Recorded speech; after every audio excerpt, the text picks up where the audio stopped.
বিসমিল্লাহির রহমানির রহিম। আজ পর্ব হলো প্রথমে পুলিশ আইন 1861 সালের 5 নং আইন, পুলিশ আইন 1861 সালের পুলিশ আইন 5 নম্বর আইন।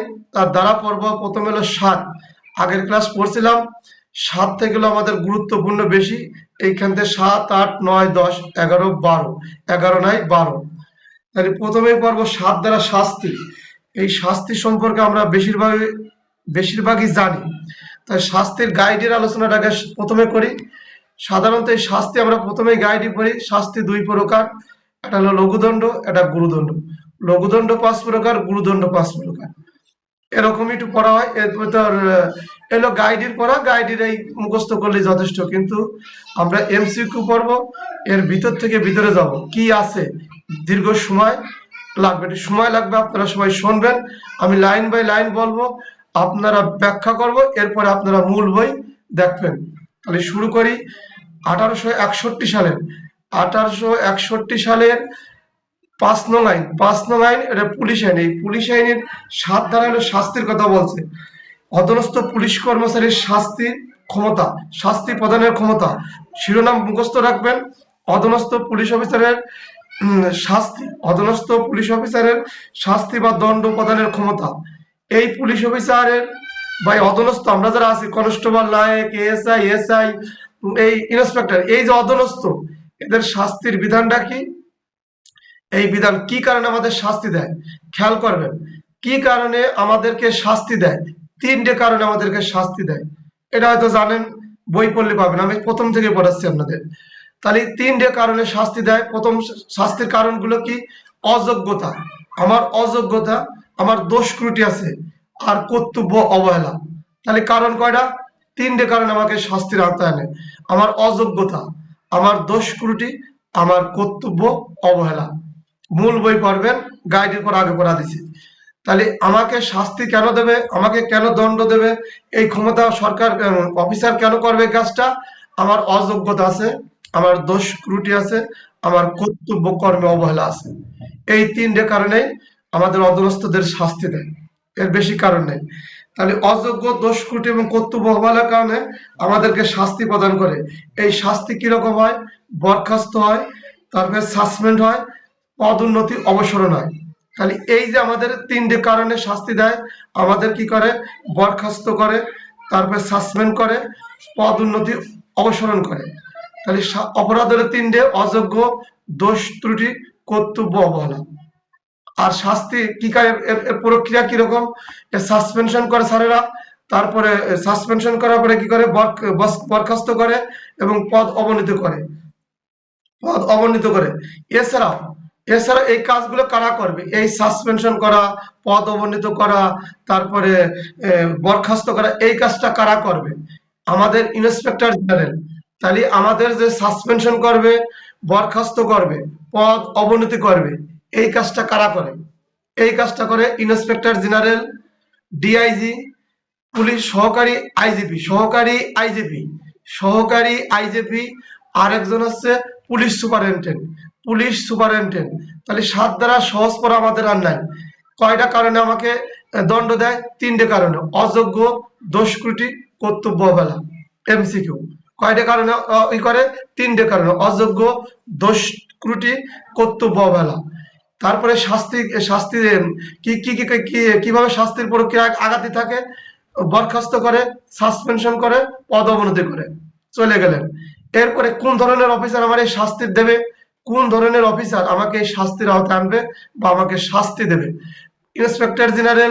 ইন্সপেক্টর জেনারেল, ডিআইজি, সহকারী আইজি, পুলিশ সুপারিনটেন্ডেন্ট। তাহলে জিনিসটা এভাবেই পড়বেন। তাহলে শাস্তি দেবে কি ডাকেটা দিতে পারে? ডিআইজি, এমসিকিউ, আইজিপি, ডিআইজি, সহকারী আইজি, এটা হেডকোয়ার্টার থাকলে এই পদের নাম আছে। আর হচ্ছে সুপারিনটেন্ডেন্ট। এর নিচে কোনো লোক কিন্তু এই করতে পারে না, শাস্তি দিতে পারে না।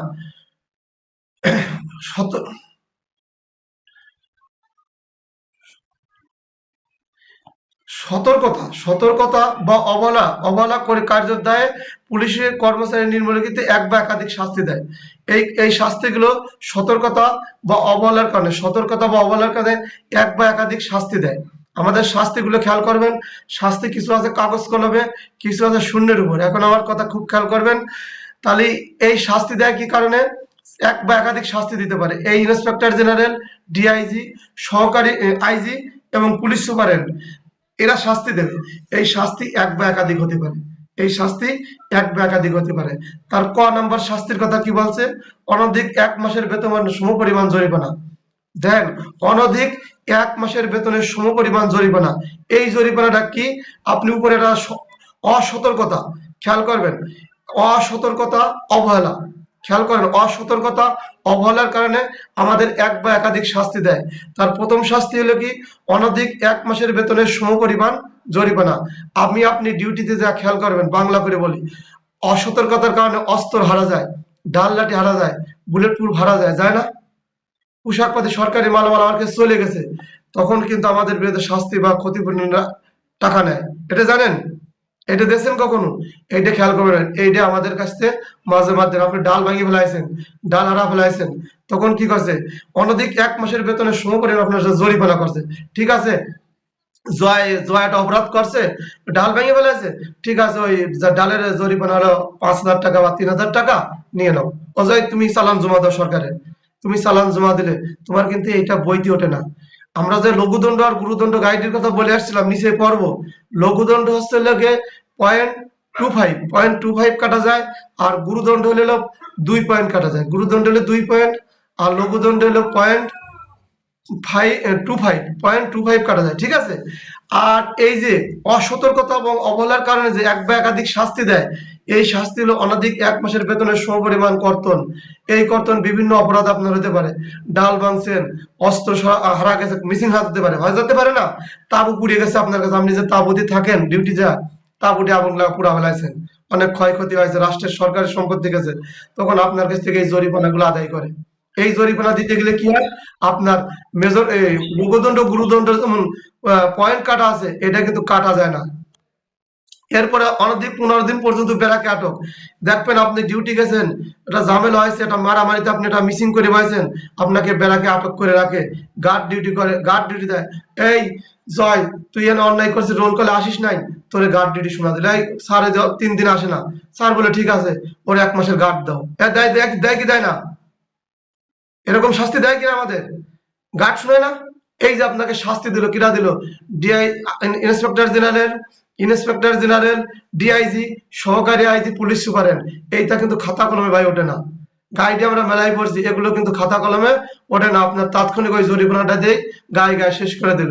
তাহলে কতে বলছে অনধিক 1 মাসের বেতনের সমপরিমাণ জরিমানা, খতে বলছে অনধিক 15 দিন পর্যন্ত বেড়াকে আটক। অনধিক 15 দিন, সর্বোচ্চ 15 দিনের বেশি বেড়াকে আটক রাখা যাবে না। এবং গার্ড ডিউটি, আপনাকে গার্ড ডিউটি বা অন্যান্য শ্রমমূলক কাজ, ঠিক আছে, জয় একটা অন্যায় করে ফেলছে, ঠিক আছে, রোল কলে আসে নাই, ও 2 দিন পরে ফেটিক করবে, 2 দিন ওর খালি ফেটিকের বার রাখবা, ওর এত পরিশ্রম করাবা। আর জয় এই ফেটিক করতে যা বলছে, স্যার আরে অন্যায় করবো না, পরিশ্রম এত করা যায় না, ভালো আছে তো। জয়, তোমার নাম নিচ্ছি, তুমি মাইন্ড করে না, শোনা, এটা বোঝার স্বার্থে, ঠিক আছে, এগুলো বোঝার স্বার্থে। তাহলে তুমি হলো জুনিয়র, তোমার নাম নিচ্ছে না, আছে আর আমার ব্যাটসম্যান আছে। তাহলে অনধিক 15 দিন পর্যন্ত বেড়াকে আটক রাখে, এটা বইতে আছে। খালি শাস্তির কথা বললি যে লঘুদণ্ড গুরুদণ্ড, এরকম না, এরকম না, আইনের পড়াটা সুন্দর। তারপরে আছে তিনি গরুর গ আছে সদাচরণের বেতন হইতে বঞ্চিত করেন। সদাচরণের বেতন হইতে বঞ্চিত করেন, সদাচরণের বেতন। এই বেতনগুলো হলো কেমন? ওই যে ই দেয় না, আমাদের কি দিন কয়, 100 টাকা 500 টাকা দেয় না? তারপরে এই যে নিষেধা করে নেই, ঘ নাম্বার করি, কোনো বিশেষ পদমর্যাদার ভাতা রহিতকরণ, যেমন পিপিএম, বিপিএম, তারপরে হচ্ছে ওই যে কি যেন বলে, ওই যে 50 টাকা 100 টাকা আগে দিতে, নাহলে 500 টাকা 100 টাকা মানি রিওয়ার্ড। এই মানি রিওয়ার্ড গুলো সদস্যের বেতনে রহিতকরণ বা কোনো বিশেষ ভাতা আপনাকে বন্ধ করে দেয়। এই বন্ধ, এই দেখবেন এখানে সাইডে কথা আছে, এটা আপনার অসতর্কতা অবহেলার কারণে আপনি একটা ঘটনা ঘটা ফেলাইছেন, রোল কল হাজির হতে পারেন নাই, ডিউটিতে কোনো কিছু পুরাই ফেলছেন, সরকারি সম্পত্তি ডালডাটি ভেঙে গেছে, তখন এই সাইড ডেট যে জরিমানা নেয়। আমি একদিন হেডকোয়ার্টার, আমার একটা পানিশমেন্ট আছে, আমি হেডকোয়ার্টারে সাক্ষী দিয়ে যেতে দেরি হয়েছিল, আমার একদিনই বেতন কর্তন। একদিনই বেতন কর্তন কি মেজর পানিশমেন্ট? না, স্বাভাবিক, আমি ডিউটি করি নাই, হাজির ছিলাম না, আমার একদিন বেতন কাটিয়ে নিয়ে গেছে। তাহলে এই যে একদিনের বেতন কর্তন এই হলেই কিন্তু মেজর পানিশমেন্ট হয় না। তো 15 দিনের বেতন, 1 মাসের সমপরিমাণ বেতন কর্তন, এই যে আমি যে অন্যায় করছিলাম, আমার যে ওই তাবু পুরাইছিলাম, বা এটা স্বাভাবিক বোঝার জন্য, এটা বইতে নেই। এই কারণে এই 4টে শাস্তি ব্যবস্থা। আমার অপরাধ ছিল কি? অসতর্কতা, অবহেলা। কারণ আমার কাছ থেকে মিসিং হয়েছিল, মিসিং হওয়ার কারণে আমার শাস্তি অনধিক 1 মাসের বেতনের সমপরিমাণ জরিমানা, অনধিক 15 দিন পর্যন্ত বেড়াকে আটক, তারপরে গার্ড ডিউটি, শ্রম সাধ্য কাজ। তিনি হচ্ছে সদাচরণের বেতন হইতে রহিতকরণ, আর ঘতে আছে কোন বিশেষ বিশেষ পদমর্যাদার ভাতা রহিতকরণ। তাহলে প্রথমে কি বললাম? শাস্তি, সাথে হলে শাস্তি, অধীনস্থ কর্মচারীর শাস্তি দেবে। অপরাধ হলো 3টি: অযোগ্য, দোষত্রুটি, কর্তব্য অবহেলা। এই শাস্তি কিভাবে দেবে? বরখাস্ত করবে, সাসপেন্ড করবে, পদোন্নতি অপসারণ করবে। কারা করবে? ইন্সপেক্টর জেনারেল করবে, ডিআইজি করবে, পুলিশের সহকারী আইজিপি করবে, পুলিশ সুপারিনটেন্ডেন্ট করবে। কি কি অপরাধ? অসতর্কতা, অবহেলার কারণে এক বা একাধিক শাস্তিও দিতে পারে। অসতর্কতা, অবহেলার কারণে আমাদের এক বা একাধিক শাস্তিও দিতে পারে। এগুলো প্রথম পর্যায়ের শাস্তি, ধারাবাহিক নিচে যাবো। তাহলে এক বা একাধিক শাস্তি আমাদের দেশে কিরকম? আমার 1 মাসের বেতনের সমপরিমাণ জরিমানা নিয়েছে, অনধিক 15 দিন পর্যন্ত বেড়াকে আটক রাখছে, গার্ড ডিউটি করাইছে, শ্রমমূলক কাজ করাইছে, সদস্যের বেতন হইতে রহিতকরণ করছে, কোন বিশেষ বিশেষ পদমর্যাদা ভাতা রহিতকরণ করছে। এরপরে আসেন চাকরি হইতে বরখাস্ত বা অপসারণ। চাকরি হইতে বরখাস্ত বা অপসারণের আদেশ দিবার ক্ষমতা, এই চাকরি হইতে বরখাস্ত বা অপসারণের আদেশ দেওয়ার ক্ষমতা নিয়োগকারী কর্মকর্তা নিম্নে কোনো কর্মকর্তা করতে পারবে না। আমাদের কনস্টেবল নিয়োগ করে হচ্ছে, আমাদের কনস্টেবল নিয়োগ করে কেরা? Police superintendent, police super. আর সাব ইন্সপেক্টর সার্জেন্টদের নিয়োগ করে ডিআইজি। তাহলে এদের যদি চাকরি থেকে বরখাস্ত বা অপসারণ করা হয়, তাহলে পুলিশ সুপারের নিচে কনস্টেবলদের সাসপেনশন বা বরখাস্ত করতে পারে না। আর যদি সাব ইন্সপেক্টর হয় তাহলে কিনা ডিআইজি লাগে। আবার যদি ইন্সপেক্টর হয় তাহলে তো সম্ভবত আইজি লাগে, এটা আমার আন্দাজে ধারণা। আমি ডিআইজি, ওদের শাস্তি মনে হয় এটা দেয়, আইজি সাহেব দেয়। আইজি, ডিআইজি, সহকারী আইজি এবং পুলিশ সুপারিনটেন্ডেন্ট এই শাস্তি দিয়ে থাকে। তাহলে যে আমাকে নিয়োগকারী কর্মকর্তা, সেই কর্মকর্তার নিচে আমার এই শাস্তি দেওয়া বিধান নাই। পট করে আমার ইন্সপেক্টর বললো, সহকারী পুলিশ সুপার বললো যে রেজাল্ট এই শাস্তি, এটা মানা যাবে, ওনাদের এই ক্ষমতা সাত দ্বারায় দেয় নাই, ওনারা কখনো এই কাজ করেও না। ঠিক আছে, এরপরে চলে যান এখন শাস্তি, যে গাইডের যে শাস্তি, সেই শাস্তি চলে আসলাম। শাস্তি সাধারণত 2 প্রকার: লঘুদণ্ড, গুরুদণ্ড। মূল শাস্তি কয় প্রকার? 2 প্রকার: লঘুদণ্ড, গুরুদণ্ড। প্রথমে পড়ি গুরুদণ্ড। খেয়াল করবেন, চাকরি হইতে বরখাস্তকরণ। চাকরি হইতে বরখাস্তকরণ, এই চাকরির বরখাস্তকরণের ইংরেজি মানে সাসপেনশন, তাই না? চাকরি হইতে বরখাস্ত করেন, কোনো কিছু হলে দেখবেন বরখাস্ত করে দেয়, সাদা পোশাকে অবস্থা নয়। চাকরি হইতে বরখাস্ত করেন। 2 নম্বর হলো অপসরণ। এই অপসরণ কিন্তু সবচেয়ে বড় শাস্তি। এই অপসরণ কিন্তু সবচেয়ে বড় শাস্তি। কোনো ব্যক্তি যদি একবার সরকারি চাকরি থেকে অপসরণ হয়ে যায়, তার আর সরকারি চাকরিতে যোগদানের সুযোগ নাই। তাহলে এক হচ্ছে চাকরি হইতে বরখাস্ত করেন, 2 হচ্ছে অপসরণ, 3 হচ্ছে পদ অবনতি। আমি যে পদে আছি, আমি নায়ক আছি, আমার কনস্টেবল বানা দেওয়া, আমি এএসআই আছি, আমার এএসআই বানা দেওয়া, আমি ইন্সপেক্টর আছি, আমারে সাব ইন্সপেক্টর বানায় দেওয়া। পদ অবনতিকরণ, পদ অবনতি। 4 হচ্ছে বেতন বৃদ্ধি স্থগিতকরণ। বেতন বৃদ্ধি স্থগিতকরণ, ওই যে প্রথমে 1 মাসের অধিক সময় পরিমাণ জরিমানা, ওইটা কিন্তু এই মেজর পানিশমেন্ট না। এই গুরুদণ্ডের কিন্তু মেজর পানিশমেন্ট বলে। গুরুদণ্ডের মেজর পানিশমেন্ট বলে, ব্ল্যাক মার্ক বলে এবং গুরুদণ্ড বলে। তাহলে গুরুদণ্ডের নাম কি? গুরুদণ্ড, ব্ল্যাকমেল, মেজর পানিশমেন্ট। ঠিক আছে, তাহলে কি আছে? বেতন বৃদ্ধি স্থগিতকরণ। বেতন বৃদ্ধি স্থগিত, আমাদের যে জুন জুলাইতে যে টাইম স্কেল লাগে, তার টাইম স্কেল লাগে, জুন জুলাইতে আমাদের যে টাইম স্কেল লাগে, এই স্কেল বললো যে 3 মাসের জন্য তিনি টাইম স্কেল পাবেন না। তিনি কয় মাসের জন্য? 3 মাসের জন্য এই টাইম স্কেল পাবে না। 3 বছরের জন্য, 1 বছরের, যেটা সরকার দেয়। তাহলে বেতন বৃদ্ধি স্থগিতকরণ করে দেয়। বেতন, পদ উন্নতি স্থগিতকরণ, পদ উন্নতি স্থগিতকরণ করণ। যেমন আমি একটা অপরাধ করছি, আমার অপরাধের শাস্তি প্রমাণ হওয়ার পরে সরকার বলল আগামী 5 বছরের ভিতর রিজাল্টে কোনো পদ উন্নতি পাবে না। এই যে পদ উন্নতি স্থগিতকরণ করে দিল, আমি আর যত বড় পদ আমার সিরিয়ালে আসুক, আমার দ্বারা আর পদ উন্নতি হবে না, সরকার দেবে না। তাহলে পদ উন্নতি স্থগিতকরণ। শাস্তি প্রথমত কি পড়ছে? গুরুদণ্ডে এসে পড়লাম 5টা, গুরুদণ্ডে 5টাকে চাকরি হইতে বরখাস্তকরণ, চাকরি হইতে অপসারণ হলো দুনিয়ার বড় শাস্তি। তারপর আছে পদ অবনতি, পদ অবনতি, বেতন বৃদ্ধি স্থগিতকরণ, পদ উন্নতি স্থগিতকরণ। তাহলে গুরুদণ্ড 5 প্রকার। কাদের বাইরে আগে ভালো ক্লাস বলছেন, রেকর্ডিং শুনেন, দামি দামি কথা চলে গেছে। তাহলে গুরুদণ্ড হচ্ছে লেগে, গুরুদণ্ড হচ্ছে লেগে 5 প্রকার। চাকরি হইতে বরখাস্তকরণ, চাকরি হইতে বরখাস্তকরণ, অপসারণ, অপসারণ, পদ অবনতি, বেতন বৃদ্ধি স্থগিতকরণ, পদ উন্নতি স্থগিতকরণ। তাহলে বেতন স্থগিত আছে, পদ উন্নতি স্থগিতকরণ আছে, তার পদ অবনতি আছে, অপসারণ আছে, চাকরি হইতে বরখাস্তকরণ আছে, এটা গুরুদণ্ড। এরপরে চলে আসছে লঘুদণ্ড। লঘুদণ্ডের পয়েন্ট কাটা কিরকম, লঘুদণ্ড বা সাধারণ দণ্ড, এর পয়েন্ট কাটা হলো 0.25। পরীক্ষায় যখন পয়েন্ট কাটা যাবে 0.25, 25 কেউ পাবেন না, 0.25। তাহলে কি হয়েছে, প্রথমে তো সতর্কীকরণ, একে সতর্ক করে দেয়, যদি কাগজ কলমে সতর্ক করে দেয় তাহলে মনে করলেন 0.25 কাটা চলে গেল। তারপরে তিরস্কার, তিরস্কার কাগজ কলম হয়ে গেছে, আপনি তিরস্কার করে দিলে 0.25 কাটা যাবে। তারপর অতিরিক্ত ডিল, অতিরিক্ত ডিল যেটা আমরা মাঠে খাটি, অতিরিক্ত ডিল। এরপরে ফেটিক ডিউটি, এরপরে ফেটিক ডিউটি। তারপরে কি আটক বা নজরবন্দি, আটক বা নজরবন্দি। এই কথা কিন্তু পূর্বেও বলে আসছিলাম, তাই না? কিন্তু ওই ক্ষেত্রে লাগে না, আবার এই ক্ষেত্রে পানিশমেন্ট হয়ে যায়। যদি কাগজ কলম হয়ে যায় সেটা পানিশমেন্ট হয়ে যায়, আর যদি মৌখিক আদেশ হয়ে যায় ওইগুলো সাধারণত লাগে না। আর তারপর ওখানেও কাগজ করে।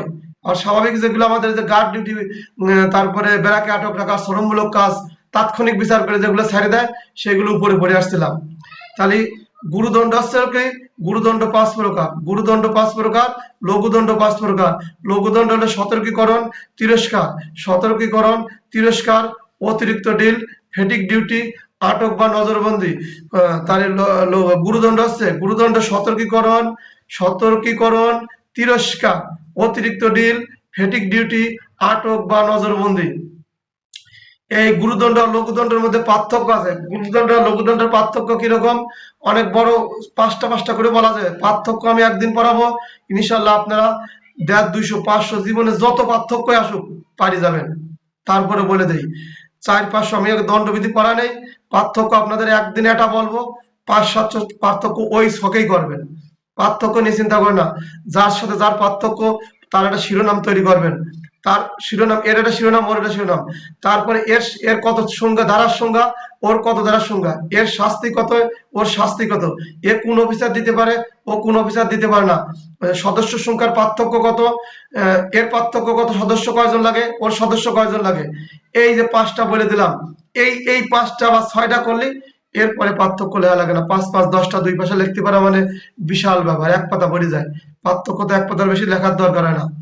আর আমাদের ইন্সপেক্টরশিপে দেখবেন, যখন আমি গাইড গাইড কিনতে বলবো আপনাদের, ইন্সপেক্টরশিপ আছে রাখাল চন্দ্র সূত্রধার আর বিএল স্যার।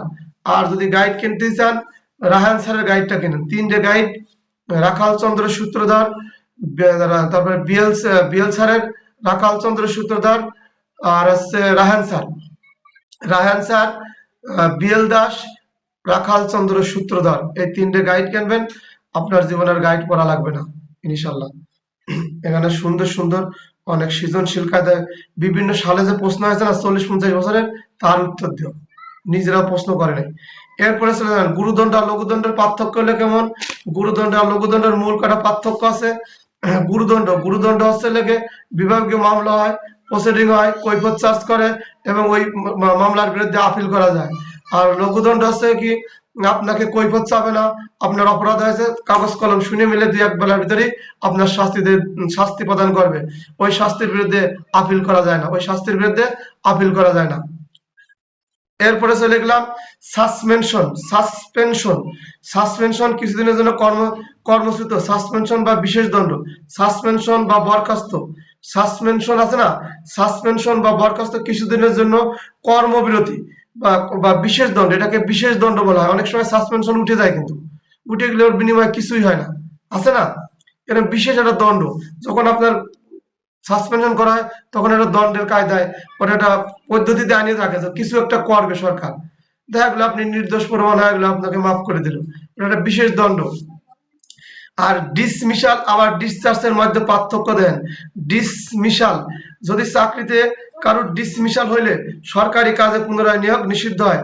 ডিসমিসাল চাকরি থেকে অপসারণ, যার বাংলা ডিসমিসাল অপসারণ, অপসারণ, ডিসমিসাল অপসারণ, ডিসমিসাল অপসারণ লিখে রাখেন, ডিসমিসাল অপসারণ। যার একবার চাকরি থেকে ডিসমিসাল হয়ে যায়, তিনি চাকরি থেকে অপসারণ হয়ে যান, তিনি আর চাকরি ফেরত পান না, সরকারি কোনো চাকরি তিনি আর পাবেন না। কিন্তু ডিসচার্জ, ডিসচার্জ করলে চাকরি পুনরায় ফেরত পাওয়া যায়, অন্য কোনো সরকারি চাকরি পুনরায় যোগদান করা যায়। ডিসচার্জ করলে তিনি চাকরি ডিসচার্জ, তা ডিসচার্জের ক্ষেত্রে সরকারি চাকরি পাওয়া যায়, তিনি চাকরি পুনরায় ফেরত পাবেন। ডিসমিসাল, ডিসমিসাল বা অপসারণ, ডিসমিসাল বা অপসারণ করলে চাকরি থেকে পুনরায় ফেরত পাওয়া যায় না। আমি 7 ধারা আবারও বলে 20 মিনিট চলে গেছে। অধীনস্থ পুলিশ অফিসারের শাস্তি, এই যে খেয়াল করেন, অধীনস্থ পুলিশ অফিসারের শাস্তি গাইডে আছে 2 প্রকার, গুরুদণ্ড, লঘুদণ্ড। আমরা মূল বই পড়ি, তাই বলছি অধীনস্থ শাস্তি দেওয়া যায়। অধীনস্থর অপরাধটা কি? প্রশ্ন হলো অধীনস্থর অপরাধটা কি? অধীনস্থর অপরাধ হলো অযোগ্য দোষত্রুটি কর্তব্য অবহেলা করছিল, যার কারণে অধীনস্থকে শাস্তির আওতায় আনা হয়েছে। এই শাস্তি কিভাবে দেবে? সাসপেনশন করবে, বরখাস্ত করবে, পদোন্নতি অপসারণ করবে। এই কাজ কারা করবে? ইন্সপেক্টর জেনারেল করবে, ডিআইজি করবে, সহকারী আইজিপি করবে, সুপারিনটেন্ডেন্ট করবে। কিভাবে করবে? অবহেলা। কেন করবে? আমাদের অবহেলা বা অসতর্কতা, অসতর্কতা বা অবহেলার কারণে। খেয়াল করবেন, এই কথার ভিতরে আমাদের সব চাকরি। অসতর্কতা বা অবহেলার কারণে আমার কাছে ঢাল ভাঙেছে, হেলমেট হারাইছে, অস্ত্র ক্ষয়ে গেছে, তাবু পুড়িয়ে গেছে, এরকম অনেক বহুত কিছু হতে পারে। আমি কটা মেনটেন করলাম। তাহলে কি হবে যদি এরকম অপরাধ হয়? সরকার এক বা, যে আমাদের পুলিশ অফিসার এক বা একাধিক শাস্তি দিতে পারেন, এক বা একাধিক শাস্তি দিতে পারেন। অনধিক 1 মাসের সমপরিমাণ বেতন কর্তন, অনধিক 1 মাসের সমপরিমাণ জরিমানা। খ, অনধিক অনধিক মানে সর্বোচ্চ 15 দিন পর্যন্ত ব্যারাকে আটক, গার্ড ডিউটি, ফেটিক ডিউটি। অনধিক 15 দিন, সর্বোচ্চ 15 দিন আপনার ব্যারাকে আটক রাখতে পারে। যদি এমসিকিউ আছে, ব্যারাকে কতদিন আটক রাখতে হবে? 15 দিন। ব্যারাকে কতদিন আটক রাখা যায়? 15 দিন। এছাড়া গার্ড ডিউটি দিতে পারে, ফেটিক ডিউটি দিতে পারে আপনার ওই অপরাধের জন্য। অসৎ আচরণের বেতন হইতে রহিতকরণ, সৎ আচরণ, সৎ আচরণের বেতন হইতে রহিতকরণ, সৎ আচরণের বেতন হইতে, আমরা ভালো কাজ করলে কিন্তু রিওয়ার্ড জিএস দেয়, সেগুলো থেকে রহিতকরণ করে দিয়েছে। কোনো বিশেষ ভাতা মর্যাদা থেকে রহিতকরণ মানে বন্ধ, বাতিল করে দিয়েছে। ওই ভাতা আর দেওয়া যাবে না, সরকার দেবে না। এই যে শাস্তিগুলো কারা দেবে? এই শাস্তিগুলো কারা দেবে? আমাদের যে অফিসার নিয়োগ করেছিল, কনস্টেবলকে যিনি নিয়োগ করছেন, পুলিশ সুপারিনটেন্ডেন্ট এবং সাব ইন্সপেক্টরকে ডিআইজি, মানে নিয়োগকারী কর্মকর্তা, নির্মের কর্মকর্তা এই শাস্তি দিতে পারে না। নির্মের কর্মকর্তা এই শাস্তি দিতে পারে না। তারপরে হলো শাস্তি সাধারণত 2 প্রকার, একটা হচ্ছে হলো গুরুদণ্ড, একটা লঘুদণ্ড। গুরুদণ্ড মেজর পানিশমেন্ট, ব্ল্যাকমেইল। গুরুদণ্ড মেজর পানিশমেন্ট, ব্ল্যাকমেইল। 5 প্রকার: চাকরি হইতে বরখাস্তকরণ, চাকরি হইতে বরখাস্তকরণ, অপসারণ, ডিসমিসাল, অপসারণ, ডিসমিসাল, পদ অবনতি, পদ অবনতি, বেতন বৃদ্ধি, বেতন বৃদ্ধি স্থগিতকরণ, বেতন বৃদ্ধি স্থগিতকরণ, চাকরি হইতে পদোন্নতি স্থগিতকরণ, পদোন্নতি স্থগিতকরণ দিল। এরপরে আছে লঘুদণ্ড। লঘুদণ্ড আবার 5 প্রকার। লঘুদণ্ড সাধারণ দণ্ড, অল্প পয়েন্ট কাটা যায়। এই 2.5 পয়েন্ট 0.25 কাটা যায়। সেটা হচ্ছে সতর্কীকরণ, তিরস্কার, অতিরিক্ত ডিল, ফেটিক ডিউটি, আটক বা নজরবন্দি, আটক বা নজরবন্দি, আটক বা নজরবন্দি। গুরুদণ্ড ও লঘুদণ্ডের মধ্যে পার্থক্য কি? গুরুদণ্ড এবং লঘুদণ্ডের ভিতরে পার্থক্য: গুরুদণ্ড করলে বিভাগীয় মামলা করা লাগে এবং এই মামলার বিরুদ্ধে আপিল করা যায়। আর লঘুদণ্ড হলে মামলার বিরুদ্ধে আপিল করা যায় না। গুরুদণ্ডের লঘুদণ্ডে কোনো আপিল চলে না, ছোটখাটো দণ্ডে আপিল চলে না। এরপরে লঘুদণ্ড, গুরুদণ্ডের সাসপেনশন, সাসপেনশন কিছুদিনের জন্য কর্মবিরতি, এটা বিশেষ দণ্ড। কিছুদিনের জন্য কর্মবিরতি, এটা বিশেষ দণ্ড। আর ইয়া ছাড়াও যখন হবে ডিসমিসাল বা ডিসচার্জের মধ্যে পার্থক্য কি? ডিসমিসাল, ডিসমিসাল হলে পারে চাকরি, সরকারি চাকরি আর কখনোই সে লোক পাবে না, ডিসমিসাল যদি দেওয়া যায়। আর ডিসচার্জ হলে তিনি সরকারি চাকরি পুনরায় পাবেন। ডিসচার্জ হলে তিনি সরকারি চাকরি ফেরত পাবেন, ডিসমিসাল হলে ফেরত পাবেন না। এই চলে এগুলো 7। এবার 8। আজকে আস্তে আস্তে বলবো, রেকর্ডিং বারে বাড়ুক। কষ্টের বিনিময়ে, কষ্টের পরে আমাদের সফলতা আসবে। উঠপার করে আমি যদি বলে যাই 30 মিনিটে আপনিও বুঝলেন না, আমারও বলাটা ভালো নয়, পরে ক্লাস দেখছি খেয়াল করে, মানে বোঝা যায় না। আমি আরো আসতে বলবো, সময় নিয়ে অল্প অল্প করে আগাবো ইনশাল্লাহ, লক্ষ্যবস্তু চলে যাবো। নয়েজ করেন না, কার যে নয়েজ আসছে, যাক। এবার হলো আর্দ্রা নিয়োগ, পুলিশের নিয়োগ। এই পুলিশের নিয়োগ শোনেন, বেশি দামি কথা না। পুলিশ, প্রত্যেক পুলিশ কর্মচারী নিযুক্ত হলে একটি নিয়োগপত্র পান। প্রত্যেক পুলিশ কর্মচারী নিযুক্ত হলে একটা নিয়োগপত্র পান, প্রত্যেক পুলিশ কর্মচারী। এই পুলিশ কর্মচারী কারা? চার ধারা যাদের নিয়োগ দেয়, ইন্সপেক্টর জেনারেল, অতিরিক্ত ইন্সপেক্টর জেনারেল, যে ওই ধারার নিয়োগের ব্যতীত, মানে আমার আপনার নিয়োগ, আমার আপনার নিয়োগ চার ধারা ব্যতীত প্রত্যেক পুলিশ কর্মচারী নিযুক্ত হলে একটা নিয়োগপত্র বা একটা সার্টিফিকেট পাইবেন। এটা কিভাবে পাবেন? নির্ধারিত ফরমে। কিভাবে পাবেন? লিখিত আকারে, প্যাড আকারে, নির্দিষ্ট ফরম আকারে, সবগুলো বলবেন নির্দিষ্ট ফরম আকারে পাবে। তাহলে প্রত্যেক পুলিশ কর্মচারী নিয়োজিত হলে একটা করে নিয়োগপত্র বা একটা নিয়োগ সার্টিফিকেট পাবেন। প্রত্যেক পুলিশ কর্মচারী নিয়োজিত হলে একটা করে নিয়োগপত্র বা একটা করে সার্টিফিকেট পাবেন। এই সার্টিফিকেট কিভাবে পাবেন? নির্দিষ্ট নির্ধারিত ফরম, নির্ধারিত ফরমে বা নির্দিষ্ট ফরমে, নির্দিষ্ট ফরমে এই সার্টিফিকেট দেওয়া হয়, নির্দিষ্ট ফরমে এই সার্টিফিকেট দেওয়া হয়। এটা কি থাকে? মোহরাকৃতি, মোহরাকৃতি। এটা কি থাকে? মোহরাকৃতি থাকে। সকল,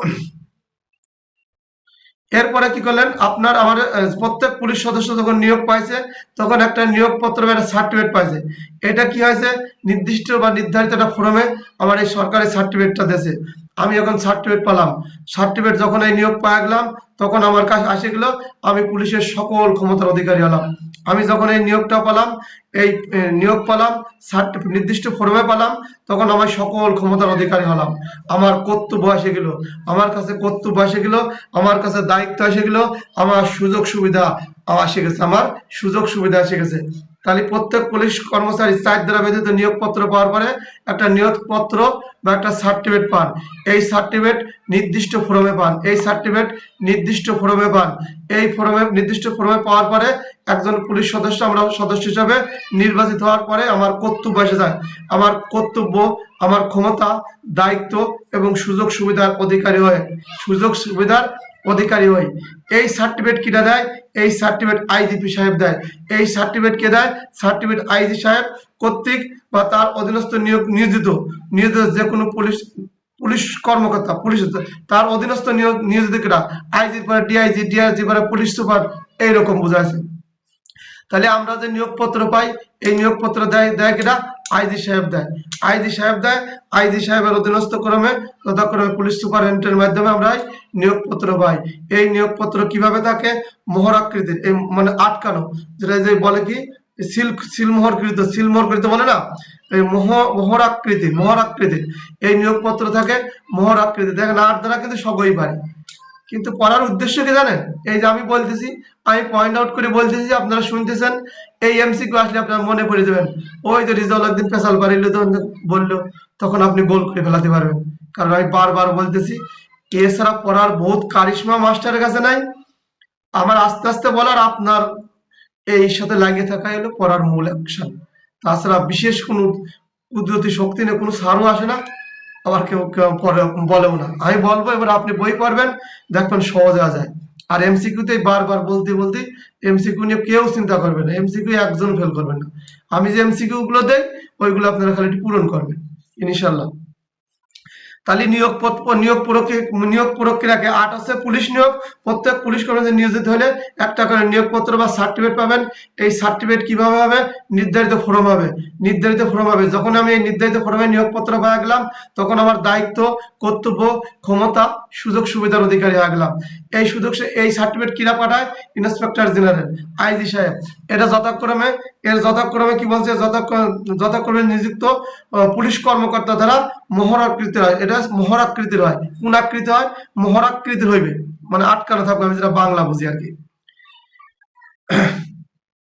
এরপরে দেন, এরপরে খেয়াল করেন, পদত্যাগ বা বরখাস্ত। এই যে নিয়োগ করার পরে আবার আমার চাকরি চলে যাচ্ছে, বা আমি পদত্যাগ করছি বা অবসরণ করতেছি, পদত্যাগ বা বরখাস্ত, পদত্যাগ বা বরখাস্ত, পদত্যাগ করছি বা চাকরির বরখাস্ত করছে। তারপরে নিয়োগের অবসান ঘটলে, পদত্যাগ, বরখাস্ত বা নিয়োগের যদি আমার অবসান ঘটে, একসময় চাকরির অবসান ঘটে না, হয়তো আমি পদত্যাগ করলাম যে আমি চাকরি করবো না, অথবা সরকার বরখাস্ত করে দিল, অথবা আমার নিয়োগের অবসান ঘটলো। তিনটে কথা, তিনটে কথা খেয়াল করবেন: পদত্যাগ, বরখাস্ত, আর হলো অবসান ঘটলো, আমার চাকরি জীবনের অবসান ঘটলো। অবসান ঘটার সাথে সাথে সার্টিফিকেট উপযুক্ত পুলিশ, আমি যে সার্টিফিকেটে ভর্তি হয়েছিলাম, আমি যে সনদে ভর্তি হয়েছিলাম নির্দিষ্ট মোহরাকৃতি যে ক্ষমতা পাইছিলাম পুলিশের, ওই সার্টিফিকেট নির্দিষ্ট পুলিশ অফিসারের কাছে জমা দিতে হয়। বেশি কঠিন না।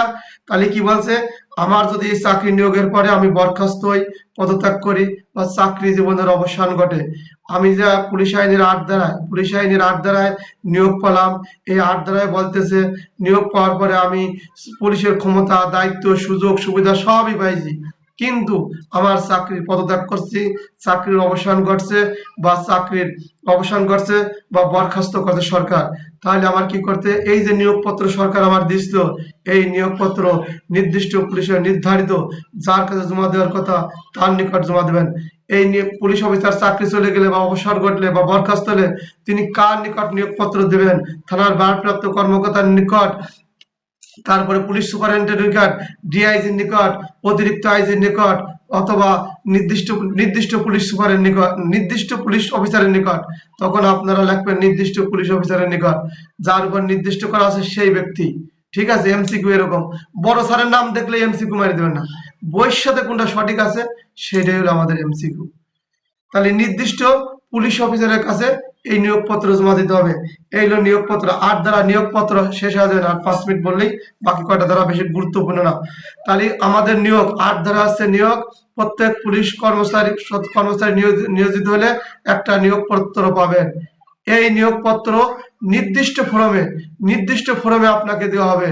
এই নিয়োগ যখনই পাওয়া গেলেন, তখন একজন পুলিশের ক্ষমতা, দায়িত্ব, সুযোগ সুবিধা, অন্যান্য সুযোগ সুবিধা আপনি ভোগ করলেন।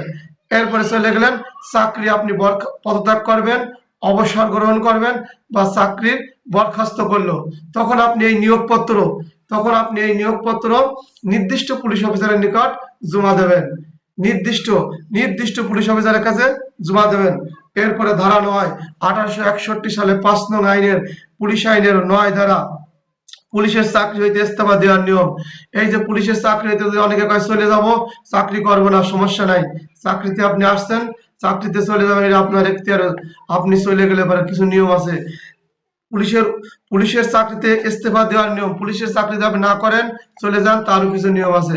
আপনি যদি চলে যেতে চান, তাহলে 2 মাস পূর্বে আপনার যে নিয়োগকারী কর্মকর্তা বা তার ওই নিয়োগকারী কর্মকর্তা যিনি যাই দায়িত্বে আছেন, তার বরাবর 2 মাস পূর্বে লিখিত আবেদন করবেন যে আমি চাকরি করব না। যেদিন যাবেন তার থেকে 2 মাস পূর্বে, খেয়াল এমসিকিউ, কয় মাস পূর্বে? 2 মাস পূর্বে। যদি 60 দিন আছে, 60 দিন দেবেন, 60 দিন, 2 মাস, দুটোই আছে। পরে দেখবেন লেখা ক খ আছে, তখন ক খতে মারবেন, দুটোই সঠিক। এমসিকিউ এরকম। তাহলে পুলিশের চাকরি হইতে ইস্তফা দেওয়ার নিয়ম আছে কি, যদি কোনো পুলিশ সদস্য স্বেচ্ছায় চাকরি থেকে অবসর বা পদত্যাগ গ্রহণ করেন বা চাকরি করতে না চান, সেক্ষেত্রে তিনি পুলিশ সুপারিনটেন্ডেন্ট বা পুলিশ সুপারের অনুমতি ব্যতীত চাকরি থেকে তিনি ইস্তফা দিতে পারবেন না। আর যদি তিনি দিতে চান, তাহলে 2 মাস পূর্বে পুলিশ সুপারেন্ট বা তার নিয়োগকারী কর্মকর্তা, সাব ইন্সপেক্টর হলে ডিআইজির নিকট তিনি আবেদন করবেন। অথবা যদি ওই স্যারের ওই দায়িত্ব অন্য কেউ থাকে, ওই দায়িত্ব কোনো স্যারকে দেওয়া হয়, যে স্যারের দায়িত্ব আছে তার বরাবর তিনি এই লিখিত আবেদন করবেন।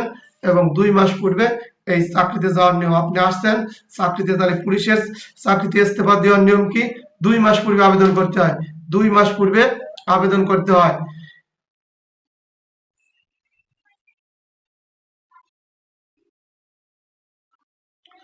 দশ ধারা আছে পুলিশের চাকরি অবস্থা অন্য কোনো চাকরি বা ব্যবসা করা যায় না। পুলিশ আইনের 10 ধারা, পুলিশের চাকরির সাথে অন্য কোনো চাকরি বা ব্যবসা করা যাবে না। এটা সহজ জিনিস। ইন্সপেক্টর জেনারেল লিখিত অনুমতি, ইন্সপেক্টর জেনারেলের কি অনুমতি? লিখিত অনুমতি হলে আপনি চাকরি বা ব্যবসা করতে পারবেন। ইন্সপেক্টর জেনারেল যদি লিখিত অনুমতি দেয়, তাহলে আপনি চাকরি, আর যদি লিখিত অনুমতি না দেয়, তাহলে অন্য কোনো চাকরি বা ব্যবসা করা যাবে না। কোন ক্ষেত্রে পুলিশের চাকরি ব্যতীত অন্য চাকরি করা যায়? কোন ক্ষেত্রে পুলিশের চাকরি ব্যতীত অন্য চাকরি করা যায়? ইন্সপেক্টর জেনারেল অনুমতি দিলে, ইন্সপেক্টর জেনারেল অনুমতি না দিলে, ইন্সপেক্টর জেনারেল লিখিত অনুমতি দিলে, উপরের সবগুলাই মনে রাখবেন। ইন্সপেক্টর জেনারেল লিখিত অনুমতি দিলে আপনি অন্য কোনো চাকরি বা ব্যবসা করতে পারবেন।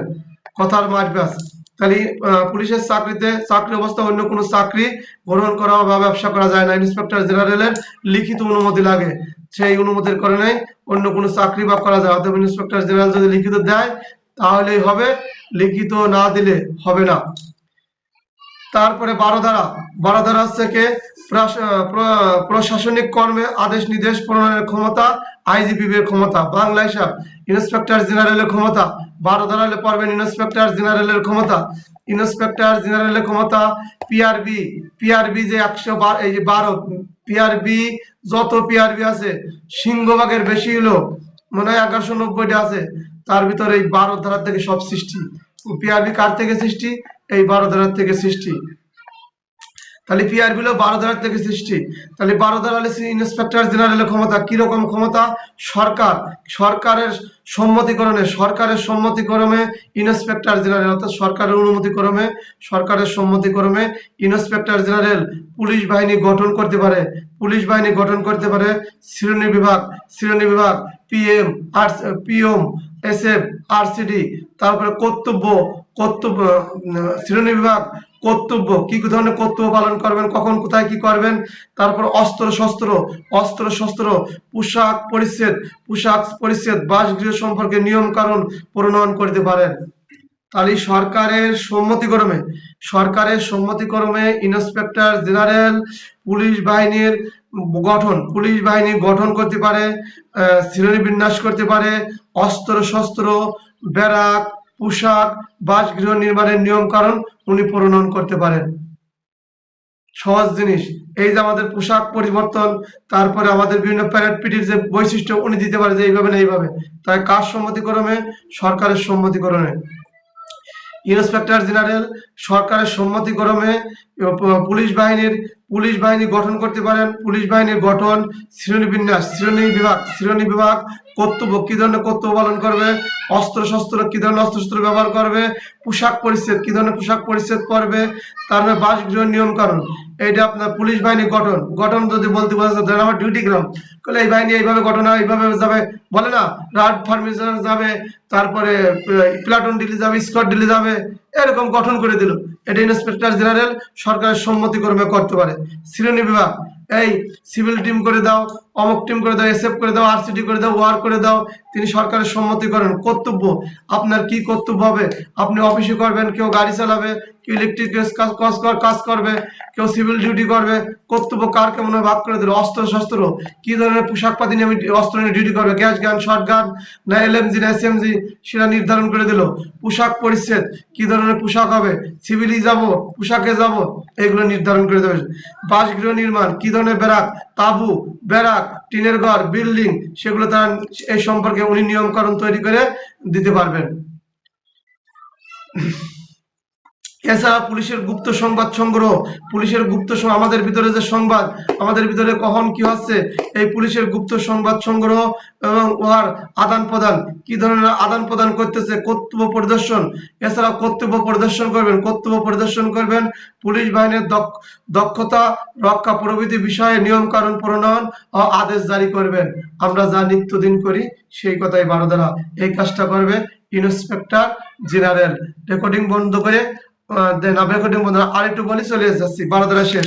এখন হচ্ছে আবার প্রথমে 7 ধারা হচ্ছে অধীনস্থ পুলিশ কর্মচারীর শাস্তি। তাহলে আজকে যেরকম করে পড়লাম আপনারা এরকম করে পড়েন, মনে রাখবেন, সহজ জিনিস। তাহলে অধীনস্থ শাস্তি দেয় কয়টা কারণে? 3টে কারণে। অযোগ্য, দুষ্কৃতি, কর্তব্য অবহেলা। কি করে শাস্তি দিতে গেলে?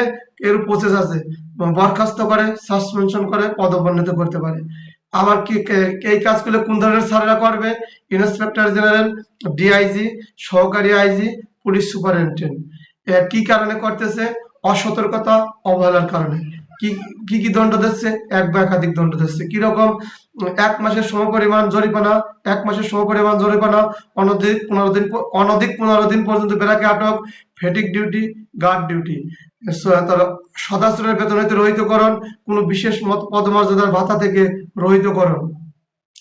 এই যে আপনার আমার শাস্তি দিতে গেছে, এই শাস্তি দিতে অপসারণ বরখাস্ত আদেশ দিতে গেলে নিয়োগ নিয়োগকারী কর্মকর্তার নিম্ন পদস্থ কর্মকর্তা এই আদেশ দিতে পারে না। এই আমার যে শাস্তি দিতে গেলে আমাকে যে নিয়োগকারী কর্মকর্তা তার অধীনস্থ কোনো কর্মকর্তা এই শাস্তি দিতে পারে না।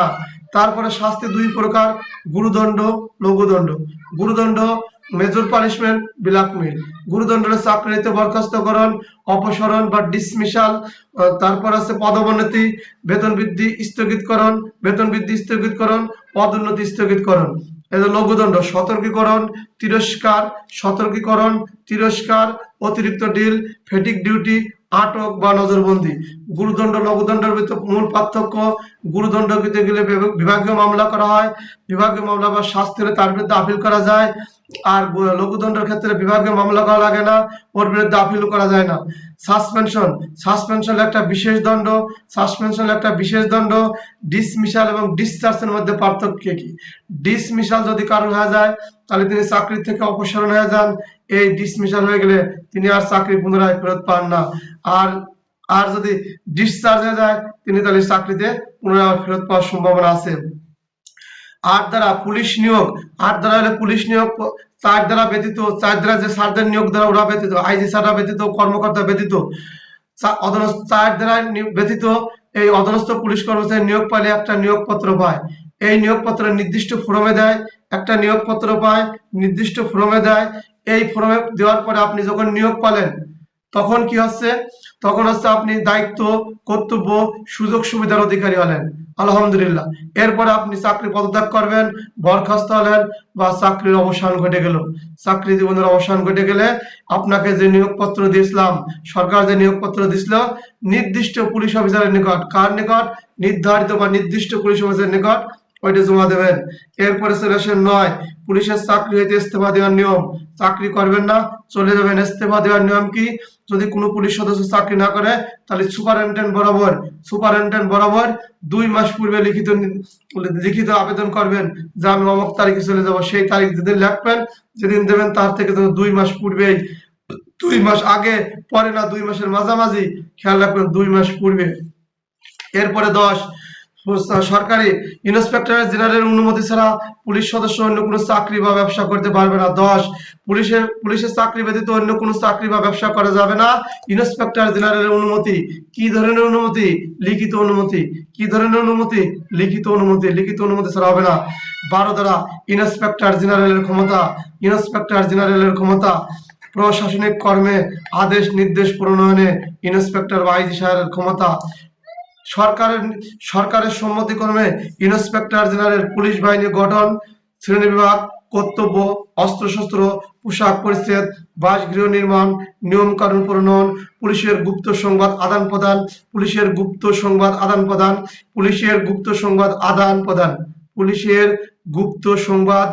প্রদান, জোরে আলাদা আস্তে আস্তে আর ঠিক করে দেবেন ইনশাল্লাহ। আর আমার এই বলায় বেশি হয় না, আসতে হয়, এটা বলবেন। এবার লেখবেন ইউটিউবে। আমার ওই জায়গাটা ঠিক করে নিয়েছি, কমেন্টসের জায়গা ফাঁকা করে দিয়েছে। ওই আমার একটা কাকা আছে, সে ঠিক করে দেয়, ছেলেটা খুব ভালো কাজটা করে দিয়েছে। তারপরে কি? পুলিশ বাহিনীর দক্ষতা প্রভৃতি বিষয়ে নিয়ম কানুন আদেশ জারি করবেন। আসসালামু আলাইকুম।